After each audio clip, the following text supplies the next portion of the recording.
10 টাকা দেন তো, খিদে লাগছে, কিছু খাবো।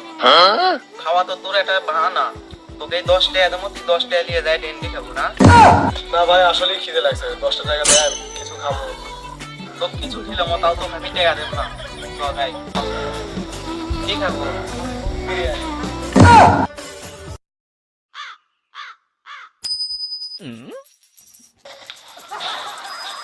যাক, আবদ বিদেয় আছে, বিরিয়ানির নাম করে 5 টাকা তাও পাইছি, একিদের লিসেই কর্ম। আর আপনি একটু বাইরে গিয়ে আবার ঢুকেন, আমরা আপনাকে দাঁড়ায় সম্মান করি।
Sorry ass DJ.